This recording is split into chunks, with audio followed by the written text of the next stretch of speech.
Hi, everyone, and welcome back to the AI Security Circle. So, today's guest is not an engineer or a security leader, but actually a commercial leader who's been building AI. So, let's welcome Tian Lee, CCO and co founder of CloudsineAI. Hi, Grace. It's a pleasure to be here today. So, you've been spending a lot of time building AI agents. Can you just let everyone know what actually pulled you in? Okay, good question, Grace. I'm a very curious person by nature. So, on a very personal level, I get into a flow state when I try to learn new things, I create new things. So, I felt very excited with the advent of large language model. So, in fact, when ChatGPT was launched, I can see the potential and I see the trajectory.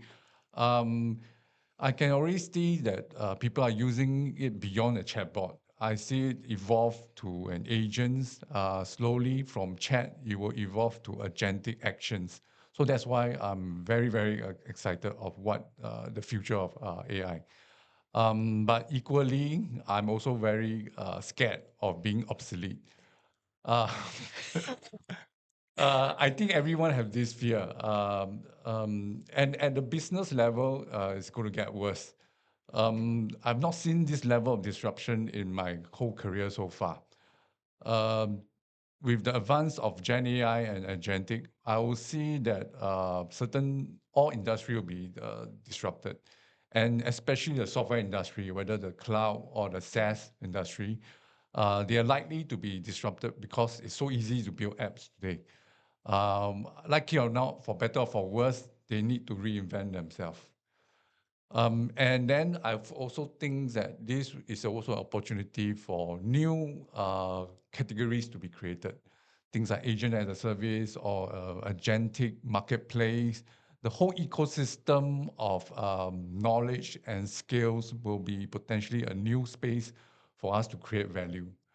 Um, so this is where I think the whole industry will evolve to, both for at work and maybe the way we're going to learn and the way how um, um, knowledge worker will have to adapt. And I think very importantly, the new knowledge work will gravitate towards uh, human judgment and probably a lot of the human to agent or machine interface. So we better prepare ourselves. It's a big disruption, a big shift. The world will just move on without us. So I like to prepare myself at a personal level and also prepare my business for this very tectonic shift. I see. So could you just, maybe walk me through, something that you have built, what your agents actually do? Okay. Maybe before that, let's define what exactly is an agent. So maybe we start from the simple one first, large language model. As probably you know, large language model today are very powerful. You can use it as a chatbot. People usually use it to summarize, to create content, and to do deep research. But you still need to like copy and paste the chatbot's response into your workflow. What differentiates an agent is you actually give the large language model tools and autonomy. So right now, the large language models can plan and decide what tools to use. Do they also need to plan the exact steps to finish a particular task, and maybe even spin off a separate agents. So this is what a game changer. You literally moving from a cut and paste to a agentic flow where the agent itself lives in your work. With this definition, in fact, I think most of us, like it or not, or unknowingly, are already using agents. Anthropic has launched their the various interfaces like Cloud Code, like Cowork.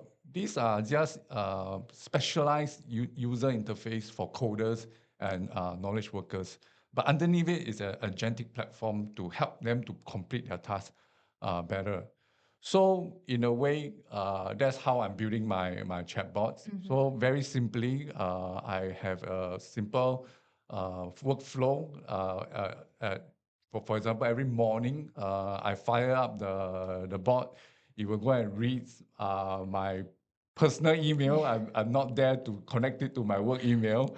It will read the stock market and sort of give me an update on my emails and my investment portfolio, and highlight to me what to do, what the key things I need to take action on. So that is a very simple example of a agentic workflow that is being built into your daily life. But what is, I think, causing a lot of commotion today is, of course, open cloud. What makes open cloud sexy is, at the end of the day, it is just more proactive. It has a real personality. So it piqued my interest. I also sort of built my own agent. I didn't download OpenClaw, but I referenced the framework and architecture from OpenClaw and other popular frameworks like maybe PicoClaw, IronClaw. So I just built a personal assistant agent ground up using the same concept. So I sort of use, again, an agentic platform to help me to code up the agent. I decide what large language model to use, what kind of tools they will have, and what kind of data they have access to. So slowly building up the my own personal agent. Yeah. So with that, I know exactly what my agent personal assistant can and cannot do. But having said that, you also highlight the possible dangers and exploits, vulnerability that my agents are exposed to. I see. So could you share, like, when did this excitement actually become like concern for you? So I think it's not a one-time thing. It's a slowly build up, and it's because I hear a lot of horror stories. It's things like OpenClaw is open to a lot of vulnerability. There are users that report that their OpenClaw went rogue, and then start to spam the messages when they get hold of the iMessage capability. And there are also reports saying that malicious actors trying to use agentic platform to jailbreak and extract information from government agencies. So it's with all these different stories that I hear, then I start to relate to what exactly I built. I say, oh dear, it's actually very true. It's very real. It's like, what if the or my personal assistant, it has access to my email, for example, and then what if he reads and compromise or poison emails, and then it will just feed throughout my whole agent platform, even poisoning the memory. So this is where I feel that it's a potential big flaw in terms of building agents. I like to analogy because I think the agentic platform today is almost like super race car. All the individuals and enterprises are rushing to buy this and deploy this super race car, but they don't have the right skill set, the brake system, the seat belt to hold them back to drive this supercar safely. So I think this is something that we have to bear in mind as well as we move forward, testing out this new supercar. So, what's the most dangerous thing you realized that an agent that you built could do? Well, I think the most dangerous thing upon reflection right now is I gave my personal assistant agent too much power. You see, I also like to be very forward looking. So what I do is I want my agent to improve itself. I call her Skyly, so I want her to improve herself. So what I built in the system is it will do a weekly reflection based on all the interaction it does with me, and then it will reflect and then come out some proposal to improve itself, including new skills to build. And what is worse, I give her the power to able to just edit my code base and then go live without my permission. So with all the horror story that I illustrated just now, you imagine how many things can go wrong. So imagine Sky Lee got a poison email and then embedded inside the weekly reflection. And then after that, it start to build a skill with this embedded instruction inside my code base. So if one fine day the the the agent go rogue or hallucinate, I think the result can be quite catastrophic for me. So let's move to like more on the work aspect of it. You talk to many enterprise buyers, sometimes, every day. So would you say that they are also having, are they still in the excitement phase, or are they also having these concerns similar to yours? Okay, I think for the forward-looking leaders, definitely, I'm very sure they are very piped up, very pumped up, very excited. Um, Surely moving ahead with all the agentic experimentation. But I think they will prioritize ROI over safety and security. They will have the mindset, okay, let the frontier labs, OpenAI, Anthropic take care of the safety. They will make the models safety safer and safer, and let the hyperscaler put in all the guardrails. They will sort it out. The industry will sort it out by themselves. But I think this is also very myopic opinion. Very likely, enterprises is going to they are not likely to just deploy a certain models. And lucky or not, all companies, so long your business is selfish in a way, you will build guardrails or make your own model safer. You will declare that they are safe, but it's not a very objective or a neutral stance. So I feel that it's a quite a myopic opinion. And then on the other side, the more conservative leaders, they will probably will say, okay, let's wait and see, don't build first, let's do all the sandbox and trial in an air gap environment. Again, if we can relate this to the old days where a lot of air gap environment like the OT, like it or not, the IT capabilities has started to encroach on the OT space. So again, the so-called air gap argument will also fall short. Likely, when you same thing in an OT or air gap environment, as you start to introduce agentic capability, like it or not, you need to access to API, MCP servers. The vulnerability, the attack surface will definitely surface up. Mm. Yeah, so for all the CISOs listening into this podcast, how I think they will want to know, how much agent building is actually happening in their organizations that they might not have like the visibility to. Okay, we did some research according to MIT Agent Index done in late 2025. I think they audit about 39 production agent platforms and found that 69% don't have security monitoring at all. So it's zero security monitoring. So in my opinion, it's a very, very big risk. And this is just what the CISO are aware of. That means the real production agent that they get the engineering team to build and deploy. With the proliferation of agentic system today, anyone in the companies can build an agent flow.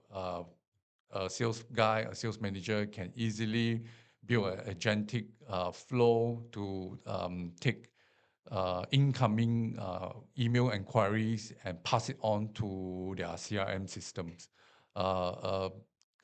Customer service manager can also start to maybe just connect a new FAQ database to their chatbot. All this is happening maybe even without the visibility or knowledge of the CISO team. So this is so think of it as the attack surface with agentic system is getting very, very big and very, very complex, and a lot of time it's invisible to the CISO. So companies will need to deal with this big attack surface, sometimes invisible, and maybe they need to also start to establish the potential blast radius of any potential breach. Okay. And as a business leader yourself, what would you say is the biggest disconnect between business leaders and security leaders regarding AI agents? Okay, yeah, that's a very good question. There's always this tension between the business leaders and the security leaders.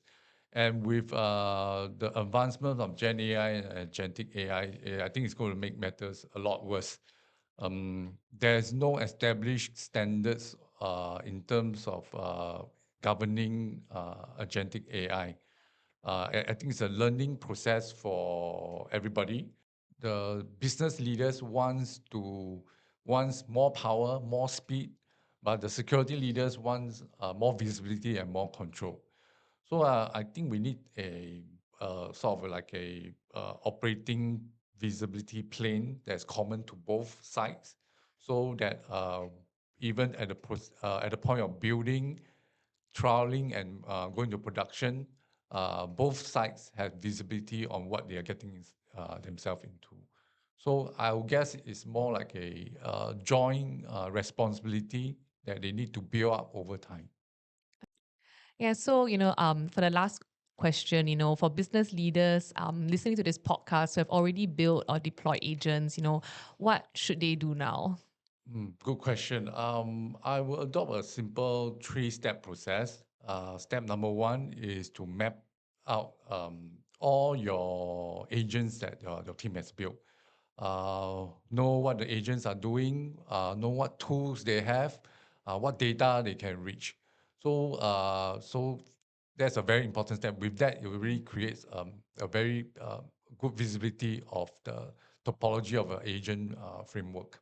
Second step would be to assess the potential damage if a breach were to happen. What do I mean by that? So imagine one of your most connected agents. It has access to a lot of your crown jewels in terms of the database, and also has easy access through multiple entry points, like through email or through web browsing. So imagine what happens if this agent is being breached. What kind of damage you will realize for your enterprise in terms of economic damage and even reputational damage. With that, you can move on to step three, which is to mitigate. Before you do the mitigation, also do an inventory of all the guardrails are already in place. With that, you can see where are your gaps and start to prioritize your mitigation strategy. So it's quite an tall order, quite a laborious process. And then that's the reason why over at CloudsineAI, we are now building our next generation of technology that is to try to automate this process of building Mm. up that topology, uncovering the potential weaknesses, and help the companies to visualize the potential vulnerability of this agentic framework. So hopefully we can make a difference in the new agentic world. Okay. Yeah, thank you, Tian Lee. And that's it for episode 3 of the AI Security Circle. So if this episode resonated with you, share it with other business leaders in your organization. Yeah, so stay tuned. We have more exciting and interesting conversations coming your way.